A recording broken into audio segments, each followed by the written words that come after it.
Hi guys, and welcome back to Lasting Peace. Thank you for being here with me today. Today we're going to talk a little bit about the beyond recovery thing. I was listening to a podcast recently by Desiring God Ministries. I think it was an author interview. I'll find the link and post it for you here. But it was with a gentleman who had authored a book.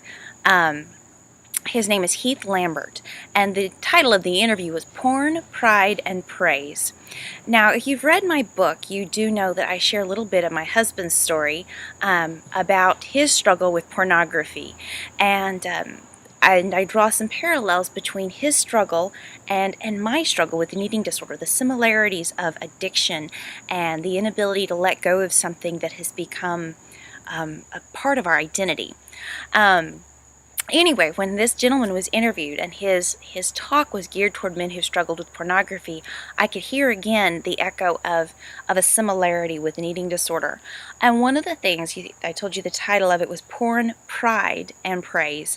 One of the things he said that men struggle with once they have maybe been working with a counselor and begin to find recovery and to overcome the addiction to pornography is that pride can seep in, and they begin to feel like, I've conquered this, and this idea of I succeeded, and as if there are no other problems out there. And I can confess to you that I have experienced that a little bit in my own life, this idea of I conquered an eating disorder. Life should be free sailing now. And then I begin to see that those same things that caused me to look to an eating disorder for my identity or my feeling of safety or control, those same needs are still there, and I will look to have them met somewhere else. And they'll crop up in anxiety toward finances or relationships or something else. And so it takes a learning this humility that just because I overcome something doesn't mean that I am not still vulnerable to sin and other idols in my life too.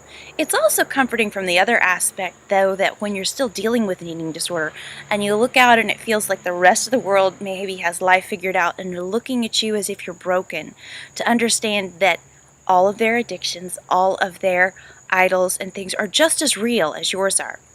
And there's one quote from this interview that I wanted to share with you that I think highlights a lot of what I'm learning with the Lord lately, the centrality of Christ and how He is what overcomes our eating disorder, our addiction to pornography or alcohol or anything else. And also, as He is the overcomer of that addiction, He is also the overcomer of our pride and any subsequent things that we search to use to fill our needs for control or safety or anything else. I'll share this quote with you, and then I will give you the links to this interview with Pastor Heath Lambert again. So the quote is, "Men who want to overcome the problem of pornography," says Lambert, "have to learn to worship at the feet of Jesus and have to, by grace, learn how to be fascinated and captivated by the beauty and the glory of who Jesus is and what He has done for sinners." My friends, it is the same for you and me, regardless of our addiction or our struggles or our idols. We have to learn to be fascinated with the beauty of Christ.